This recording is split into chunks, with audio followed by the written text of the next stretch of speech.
കൂട്ടുകാരന്റെ നിർബന്ധത്താല് 4 ദിവസം തുടർച്ചയായി ഉറക്കം നഷ്ടപ്പെട്ട മഹാനായ സഹാബി ആ പട്ടാള ക്യാമ്പിൽ കിടന്നിട്ട് ഉറങ്ങുകയാണ്. 4 ദിവസം നിരന്തരമായി ഉറങ്ങാതിരുന്നിട്ട് അവസാനം ഉറക്കം വരുമ്പോ ഗാഢനിദ്രയിലോട്ട് കടന്നുപോയപ്പോ ഉറക്കത്തിൽ കിടന്നിട്ട് മഹാനായ സയ്യിദ് റളിയല്ലാഹു തആല ഉറക്കത്തിൽ വിളിച്ചു പറയാ, മാഖല്ലിനി യാ ഇനാ മർലിയോ മാഖല്ലിനി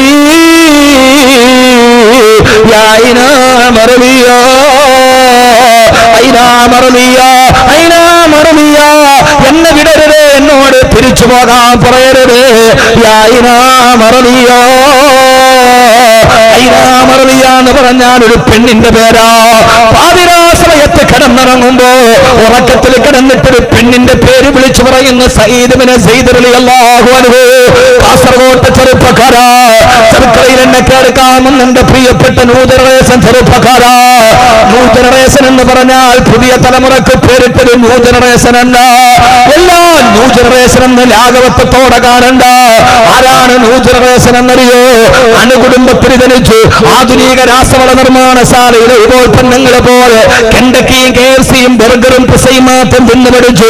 രാവിലെ എഴുന്നേൽക്കുമ്പോ മൊബൈൽ ഡാറ്റയുടെ ബാലൻസ് നോക്കി വൈകുന്നേരം ആരാന്റെ മടിക്കുത്തിന് പിടിച്ചിട്ടാണെങ്കിലും വേണ്ടില്ല മൊബൈൽ ഡാറ്റ ചാർജ് ചെയ്ത് പാതിരാത്രിയുടെ നിശബ്ദതയിൽ ലോകത്തുള്ള 140 രാഷ്ട്രത്തിൽ ഏടക്കപ്പെണ്ണ് തുണിയുരിഞ്ഞാടിയാൽ www.com കണ്ടാസ്വദിച്ച് പാതിരാ സമയത്ത് ആസ്വദിച്ച് തളർന്നവശനായി മുമ്പിൽ നിവർത്തി വെച്ചിരിക്കുന്ന ലാപ്ടോപ്പിന്റെ ഡെസ്ക്ടോപ്പിന്റെ തലമയക്ക് വെച്ചിട്ട് ഇന്നേ വരെ കിടന്നുറങ്ങുന്ന വർഷങ്ങളായി പള്ളിയിലെ സുബഹിന്റെ ബാങ്ക് ചെവിയിൽ കേൾക്കാത്ത മധ്യാഹ്നത്തിൽ മാത്രം ഉറക്കമെടുക്കുന്ന വർഷങ്ങളായി പള്ളിയിലെ സുബഹിയുടെ ബാങ്ക് ചെവിയിൽ കേൾക്കാത്ത എന്റെ ന്യൂ ജനറേഷൻ ചെറുപ്പക്കാരോ, എന്റെ ന്യൂ ജനറേഷൻ ചെറുപ്പക്കാരോ, എല്ലാ പ്രണയമെന്ന 3 അക്ഷരത്തെ കാമമെന്ന 2 അക്ഷരം കൊണ്ട് പൊതിഞ്ഞുപോയ പാതിരാത്രിയിൽ പ്രിയപ്പെട്ട പെണ്ണിനെ വിളിച്ചിറക്കി കൊണ്ടുപോയി വിലപ്പെട്ടതെല്ലാം കവർന്നെടുത്തിട്ട് അത് വീഡിയോയിൽ ഷൂട്ട് ചെയ്ത് വായിക്കുകയിൽ ചെയ്യുന്ന ലോകത്തിന്റെ രാക്ഷസീയ ഭാവത്തോടെ കടന്നുപോയ എന്റെ ആധുനിക തലമുറയോട് പാതിരാ സമയത്ത് കിടന്നിറങ്ങുമ്പോൾ ഒരു സഹാബി ഒരു പെണ്ണിന്റെ പേര് വിളിച്ചു പറയാ, പെണ്ണുപോലെ പ്രണയമെന്ന് പറയുന്നത് ആദ്യമായിട്ടല്ല, ലോകം തുടങ്ങിയ കാലം മുതൽ പ്രണയമുണ്ടായിട്ടുണ്ട്. ലൈലയും മജ്നൂനും പ്രണയിച്ചിട്ടുണ്ട്, ഇംറുൽ ഖൈസ് പ്രണയിച്ചിട്ടുണ്ട്. രമണന്റെ ചന്ദ്രികയെക്കാളേറെ ലോകന്റെ പ്രണയമായിരുന്നു ലൈലയുടെയും ഖൈസിന്റെയും പ്രണയം. പക്ഷേ അത് ശുദ്ധമായ പ്രണയമാണ്, നല്ല പ്രണയമാണ്. പ്രണയം പണ്ടുണ്ടായിട്ടുണ്ട്, അല്ലാതെ ഇരുവേറ്റപ്പെടുകയിൽ എന്നും നിന്നെ മൊയ്തി മരിച്ചതിന് ശേഷമല്ല പ്രണയമുണ്ടായത്. ആ പ്രണയത്തിന്റെ പേരിൽ സ്കൂളിൽ പഠിപ്പിക്കുന്ന ടീച്ചറിന് പോലും പ്രേമലേഖനം എടുക്കുന്ന നായകന്റെ കഥ പഠിച്ചിട്ട് താന്തോന്നികളായി നടന്നുപോയ എന്റെ ന്യൂ ജനറേഷനോടാണ് ഞാൻ സംസാരിക്കുന്നത്. പൊന്നുമോനെ, പ്രണയം എന്ന് പറയുന്നത് ഇപ്പം തുടങ്ങിയതല്ല, പണ്ടേ പ്രണയമുണ്ടിട്ട്. ലൈലയും മജ്നൂനും വലിയ പ്രണയമാണ് അല്ലേ, കേട്ടിട്ടില്ല? ലൈല കറുമ്പി പെണ്ണായിരുന്നു, മജ്നൂൻ സുന്ദരനും. എന്നിട്ടും അവര് പ്രേമമായി, പക്ഷേ ശുദ്ധ പ്രേമമായിരുന്നു. എന്നാൽ മോശമായ പ്രേമം ഉണ്ടായിട്ടുണ്ട്, ഇംറുൽ ഖൈസിന്റെ പ്രേമം. സബുൽ മല്ലക്കിയുടെ 1-ാം ഭാഗത്തില് മുത്തവല്ല് പഠിക്കുമ്പോ പഠിക്കാനുണ്ട് ഇംറുൽ ഖൈസിന്റെ പ്രേമം.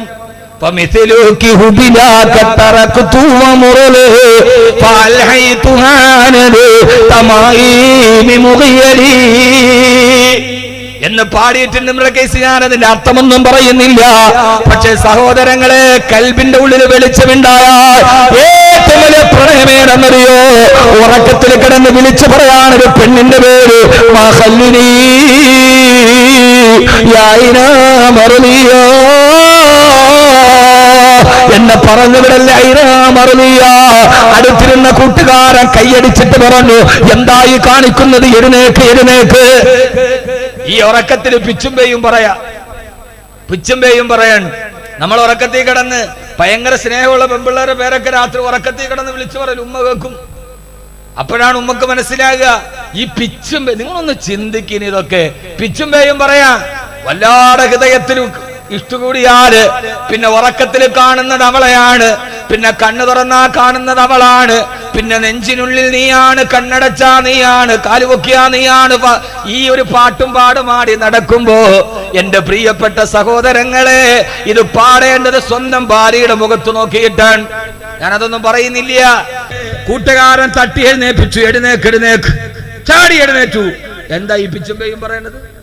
ആ സമയത്ത് പറഞ്ഞു, കൂട്ടുകാരാ, ഞാൻ ഉറങ്ങാൻ കിടന്നപ്പോ ഞാനൊരു സുന്ദരമായ സ്വപ്നം കണ്ടു. കൂട്ടുകാരാ, ഞാനൊരു സ്വപ്നം കണ്ടു. എന്താ സ്വപ്നം? മഹാനായ സയ്യിദ് ബിൻ സയ്യിദ് റളിയല്ലാഹു തആല പറഞ്ഞു, ഞാനൊരു സ്വപ്നം കണ്ടു. എന്താ സ്വപ്നം? എന്താ സ്വപ്നം? ചെറുപ്പക്കാരെ, ഇങ്ങനെ ഒരു സ്വപ്നം കാണാൻ നിങ്ങളെ പ്രേരിപ്പിക്കും. ഇങ്ങനെ ഒരു സ്വപ്നം നിങ്ങളുടെ ജീവിതത്തിൽ ഉണ്ടാവണം. മഹാനായ സയ്യിദ് ബിൻ സയ്യിദ് റളിയല്ലാഹു തആല പറഞ്ഞു, ഇല്ല, ആ സ്വപ്നം നിങ്ങളോട് ഞാൻ പറയില്ല. കൂട്ടുകാരെ നിർബന്ധിച്ചപ്പോ പറഞ്ഞു, പത്രേ, ആ സ്വപ്നം ഞാൻ നിങ്ങളോട് പറഞ്ഞു തരാം. പക്ഷേ ഞാൻ മരിച്ചിട്ടല്ലാതെ, ഞാൻ മരിക്കുന്നതിന് മുമ്പ് ഞാൻ ഈ കണ്ട സ്വപ്നമാരോട് പറയരുതെന്ന് ഉറപ്പ് തന്നാണ്. ആ സ്വപ്നം ഞാൻ നിങ്ങളോട് പറയാൻ കൂട്ടുകാരാ. അവസാന കൂട്ടുകാരൻ മരിച്ചിട്ടല്ലാതെ, മരണശേഷമല്ലാതെ മറ്റൊരാളോട് ഇത് പറയില്ല എന്ന ഉറപ്പ് പേര് ആ കൂട്ടുകാരനോട് പാതിരാ സമയത്ത് ഉറക്കത്തിൽ കിടന്ന് താങ്ങണ്ട സ്വപ്നം ഇങ്ങനെ വിളമ്പി കൊടുക്കുകയാ.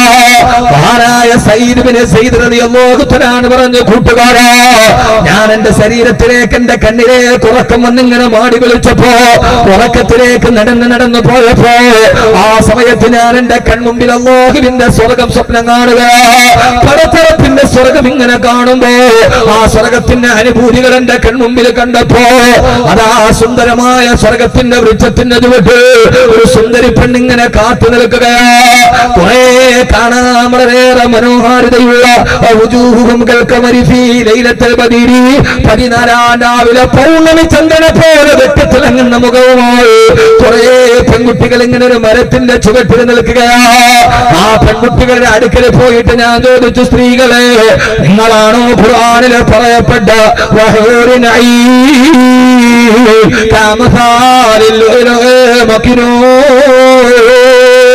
നിങ്ങളാണോ സ്വർഗത്തിൽ ഖുർആനിൽ പറയപ്പെട്ട ഹൂറിയങ്ങൾ എന്ന് ചോദിച്ചപ്പോ, ആ സുന്ദരികളായ നയനമനോഹരികളായ പെൺകുട്ടികൾ എന്നോട് മറുപടി പറഞ്ഞു, അല്ല, ഞങ്ങൾ ഹൂറിയങ്ങളല്ല, ഞങ്ങൾ ഹൂറിയങ്ങളുടെ പരിചാരകരാണ്, യഥാർത്ഥ ഹൂറി പെണ്ണുങ്ങളെ സർവന്റുകളാണ് ഞങ്ങൾ.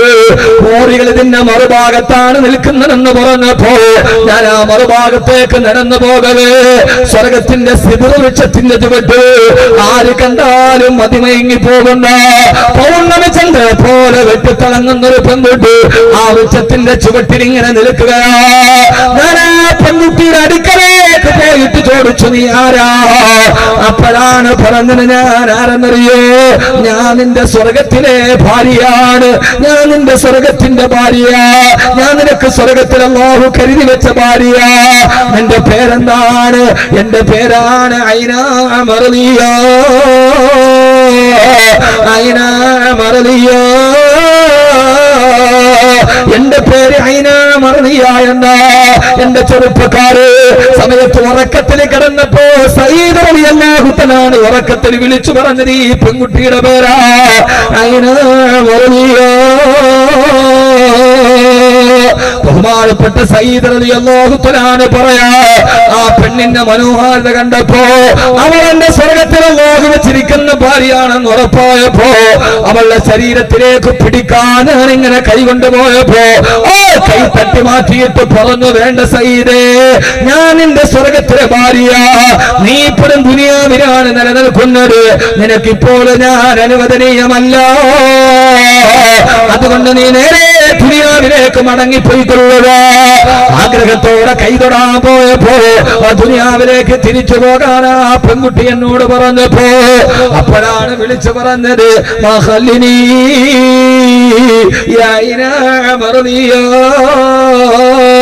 എന്നെ ദുനിയാവിലേക്ക് തിരിച്ചുവിടല്ല ഐനാ മർദിയ.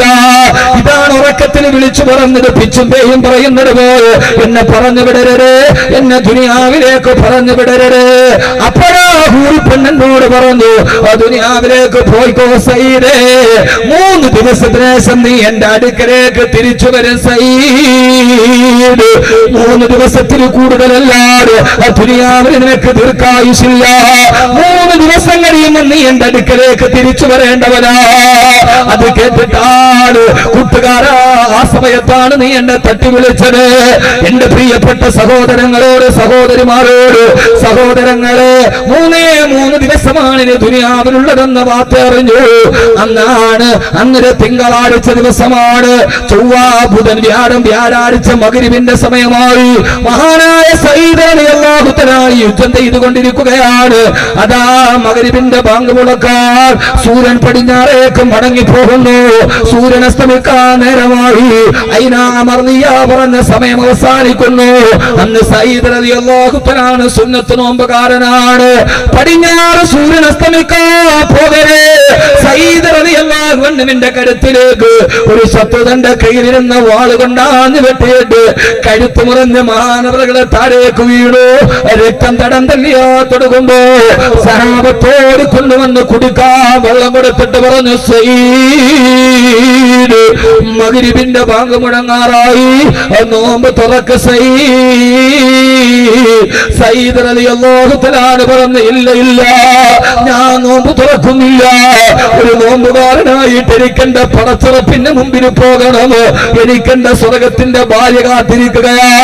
സഹോദരങ്ങളെ, 3 ദിവസം കൊണ്ട് സ്വപ്നത്തിൽ കണ്ടതുപോലെ 3-ാമത്തെ ദിവസം നോമ്പുകാരനായി കഴുത്ത് വെട്ടി രക്തം തടം തല്ലിയാത്തൊരു തന്റെ സ്വർഗത്തിന്റെ ഭാര്യയുടെ സമീപത്തിലേക്ക് തിരിച്ചുപോയി. മഹാനായ സയ്യിദ് ഇബ്നു സയ്യിദ് റളിയല്ലാഹു തആല അൻഹു, മഹാനായ സയ്യിദ് ഇബ്നു സയ്യിദ് റളിയല്ലാഹു തആല അൻഹു, ഞാൻ എന്റെ സഹോദരങ്ങളോട്, സഹോദരിമാരോട് നെഞ്ചിൽ കൈവച്ച് ചോദിക്കുകയാ, അൽഹാകുമുത് തകാസുർ ഹത്താ അസ്റതുൽ മഖാബിർ. കഖബറിലേക്ക് ഒരു ദിവസവും നമ്മളെയും കൊണ്ടുപോവുകയില്ലേ? അന്നത്തെ ദിവസം വിട പറയുമ്പോ കഞ്ചാവിന്റെ ലഹരിയിലല്ല, മദ്യത്തിന്റെ സുഖത്തിലല്ല, കാമുക പെണ്ണിന്റെ മടിത്തട്ടിലല്ല, സുന്നത്ത് നോമ്പ് പിടിച്ച് അല്ലാഹുവിന്റെ സ്വർഗത്തെ കണ്ട് ഭാര്യ മക്കളോട് സലാം പറഞ്ഞ് വിട പറയാ. 6 അടി മണ്ണിലേക്കുള്ള യാത്ര ശുഭകരമാക്കാൻ ഇവിടെ നിങ്ങൾ പരിശ്രമിക്കണേ. ഇതല്ലാതെ നമ്മുടെ ജീവിതത്തിലൊന്നുമില്ല. ഇതല്ലാതെ നമ്മുടെ ജീവിതത്തിലൊന്നും ബാക്കിയില്ല. അതുകൊണ്ട് എന്റെ പ്രിയപ്പെട്ട സഹോദരിമാരോട് അല്ലാഹനെ ഭയന്ന് ജീവിക്കണേ, അല്ലാഹനെ പേടിച്ച് ജീവിക്കണേ, പടച്ചറപ്പിനെ പേടിച്ച് ജീവിക്കണേ. എന്റെ പ്രിയപ്പെട്ട സഹോദരാ, സഹോദരി, എന്റെ പ്രിയപ്പെട്ട സഹോദരാ, പാരാവാരം പോലെ പരന്നു കിടക്കുന്ന മരുഭൂമിയിൽ, ഒരു മനുഷ്യവാസത്തിന്റെ വിദൂര സാധ്യത പോലും ഇല്ലാത്ത മരുഭൂമിയിൽ തന്റെ പ്രിയപ്പെട്ട ഭർത്താവ് കൈക്കുഞ്ഞിനെ കയ്യിലേൽപ്പിച്ചിട്ട് മരുഭൂമിയിലൂടെ അകലേക്ക് നടന്നു പോകുമ്പോ ഭർത്താവ് പേട്ടിച്ചിട്ട് പോയ ചോരപ്പൈതലിനെ കയ്യിൽ പിടിച്ച് ആ ചോരപ്പൈതല് പൈതാഹത്തിന് വേണ്ടി നിലവിളിക്കുമ്പോ മരുഭൂമിയിൽ നിന്ന് ഒലിച്ചു വന്ന വെള്ളം കുടിപ്പിച്ച് സഫാ മറുവയുടെ ഇടയിലൂടെ ഓടി അവസാനം 9 വർഷക്കാലം തന്റെ ഭർത്താവില്ലാതെ തന്റെ പൊന്നുമോനെ കഷ്ടപ്പെട്ട് വളർത്തിയ ഭാര്യ. കാസർഗോഡ് പെങ്ങളോട് ഞാനൊരു പ്രത്യേകിച്ച് ഓർമ്മിപ്പിക്കുന്നത്, എന്റെ പ്രിയപ്പെട്ട പെങ്ങള്, ഭർത്താവില്ലാത്ത സമയത്ത് അന്യപുരുഷനുമായി ഫേസ്ബുക്കിലും വാട്സപ്പിലും ചാറ്റ് ചെയ്യുന്ന, അന്യപുരുഷനുമായി ജീവിതം പങ്കിടുന്ന, പാവപ്പെട്ട ഭർത്താവിനെ മറന്നു പോകുന്ന, മക്കളോടുള്ള കടമകൾ മറന്നു പോകുന്ന എന്റെ പ്രിയപ്പെട്ട പെങ്ങളെ, 9 വർഷം കഴിഞ്ഞിട്ടാണ് ഭർത്താവ് തിരിച്ചു വരുന്നത്. വരുന്ന സമയത്ത് 9 വയസ്സുകാരനായ പൊന്നുമോൻ ഇസ്മായിൽ ഓടിച്ചെന്ന് ഓപ്പാനെ കെട്ടിപ്പിടിച്ചു മുത്തം കൊടുത്തിട്ട് അന്ന് രാത്രി ഉറക്കത്തിന് സ്വപ്നം കാണുന്നു. ഒരു കഥക്ക് പോലും പറയാൻ കഴിയാത്ത, ടോൾസ്റ്റോയുടെ കഥക്ക് പറയാൻ കഴിയാത്ത നാടക മുഹൂർത്തം. രാവിലെ എഴുന്നേറ്റിട്ട് പറഞ്ഞു, ഹജറ, നമ്മുടെ മകന്റെ കഴുത്തറക്കാൻ അല്ലാഹു ഇന്നലെ രാത്രി എന്നോട് പറഞ്ഞു. ഹജറ പരിഭവമില്ലാതെ പൊട്ടിക്കരയാതെ തന്റെ പ്രിയപ്പെട്ട ഭർത്താവിനോട് വളർത്തിയതിന്റെ കണക്ക് പറഞ്ഞിട്ടില്ല. 9 വർഷം നിങ്ങൾ ഇവിടെ ഇല്ലാതിരുന്നപ്പോ ഈ കുഞ്ഞ് കുഞ്ഞിനെ ഞാനാണ് വളർത്തിയതെന്ന് കണക്ക് പറഞ്ഞില്ല. അള്ളാഹുവിന്റെ കൽപ്പന ഇതാണെങ്കിൽ പിടിച്ചോണ്ട് പറഞ്ഞ് 9 വർഷക്കാലം ഒരു മനുഷ്യന്റെ സഹായമില്ലാതെ മരുഭൂമിയിൽ ഒറ്റക്ക് വളർത്തിയ പൊന്നുമോനെ കൺമണിയെ ഭർത്താവിന്റെ കയ്യിലേക്ക് കൊടുത്തിട്ട് ഒരു കയ്യിൽ മൂർച്ചയുള്ള പിച്ചാത്തിയും മറുകയിൽ തന്റെ പൊന്നുമോനെ പിടിച്ചുകൊണ്ട് ഭർത്താവ് പാറക്കെട്ടിലേക്ക് പോകുമ്പോ വീടിന്റെ വരാന്തയിൽ ആ കാഴ്ച കണ്ടിട്ട് നിലവിളിച്ചിട്ടില്ല, പൊട്ടിക്കരഞ്ഞിട്ടില്ല. തന്റെ പ്രിയപ്പെട്ട ഭർത്താവ് ഒരു കയ്യിൽ മൂർച്ചയുള്ള പിച്ചാത്തി പിടി മറുകയിൽ കട്ടപ്പെട്ട് വളർത്തിയ പൊന്നുമോൾ കരുത്തിറക്കാൻ കൊണ്ടുപോകുമ്പോ പാറക്കെട്ടിൽ മലത്തി കിടത്തിയിട്ട് മകന്റെ കരുത്തിലേക്ക് കത്തിവെക്കുമ്പോ ഉപ്പാ എന്നെ കമഴ്ത്തി കിടത്തറുക്കുപ്പ, എന്തേ മോനെ എന്റെ മുഖത്ത് നോക്കിക്കൊണ്ട് കരുത്തിന് കത്തിയുടെ പിടിമുറുക്കാൻ എന്റെ ഉപ്പാക്ക് കഴിയില്ല ഉപ്പാ, ഉപ്പാ എന്റെ കൈയും കാലും കെട്ടിയിട്ട് ഇറക്കാവൂ, എന്തേ പൊന്നുമോനെ എന്റെ കരുത്തിലേക്ക് കത്തി വെച്ചിട്ട് കത്തി എന്നെ ഞരമ്പ് മുറിച്ചിട്ട് രക്തം വെളിയിലേക്ക് വന്നിട്ട് ഉപ്പാന്റെ പൊന്നുമോൻ കൈകാലിട്ട് ഇങ്ങനെ അടിക്കുമ്പോ പിന്നെ ഉപ്പാക്ക് ബാക്കി അറുക്കാൻ കഴിയില്ല ഉപ്പാ, പൂർത്തിയാക്കാൻ കഴിയാതെ വന്നാല് ഞാനും ഉപ്പായും ഉമ്മായും അല്ലാഹുവിന്റെ സ്വർഗത്തിൽ പോകുമോ ഉപ്പാ? ഉപ്പയെങ്ങാനും ഈ കാര്യത്തിൽ നിന്ന് തിരിഞ്ഞു പോയാൽ പിന്നെ നമുക്ക് സ്വർഗത്തിൽ പോകാൻ കഴിയില്ലല്ലോ ഉപ്പ, എന്റെ കയ്യും കാലും കെട്ടിയിട്ടിട്ട് അറുക്കണം. മൂന്നാമത് പറഞ്ഞു എന്റെ രക്തം പുരണ്ട കുപ്പായം എന്റെ പൊന്നുമ്മാനെ ഒരിക്കലും കാണിക്കല്ല ഉപ്പ, എന്റെ ഉമ്മാക്കത് സഹിക്കാൻ കഴിയില്ല. ഞാൻ ഈ കേട്ട് പഴകിയ കഥ വീണ്ടും ആവർത്തിച്ചതെന്തെന്നറിയോ, പൊന്നുമോനെ പാറക്കെട്ടിലും മരന്ന് കിടക്കുമ്പോ കരുത്തിലേക്ക് കത്തിവെക്കുമ്പോ ഉപ്പാനോട് സ്വർഗമെന്ന് പറഞ്ഞു കൊടുക്കുന്നൊരു മകനെ പാവപ്പെട്ട ഇബ്രാഹിം നബിക്ക് സമർപ്പിച്ചു കൊടുത്തതാണെന്നറിയോ. 9 വർഷക്കാലം ഉപ്പയില്ലാതെ മകനെ വളർത്തുമ്പോ ഓരോ സമയത്തും മകനോട് മോനെ ഇസ്മായില് നിന്റെ വാപ്പ നമ്മളെ ഉപേക്ഷിച്ചിട്ട് പോയൊരു വാപ്പാടെ സുഖത്തിനല്ല, അല്ലാഹുവിന്റെ കൽപ്പനക്ക് വേണ്ടിയാണ് വാപ്പ നമ്മളെ ഇട്ടിട്ട് പോയതെന്ന് വാപ്പയില്ലാത്ത സമയത്തും മക്കളോട് വാപ്പയുടെ ത്യാഗങ്ങൾ പറഞ്ഞു കൊടുത്ത് കഷ്ടപ്പാടുകൾ പറഞ്ഞു കൊടുത്ത് വളർത്തിയ പ്രിയപ്പെട്ട ഭാര്യ ബഹുമാനപ്പെട്ട ബീവി ഹാജറ റളിയല്ലാഹു തആല അൻഹാ.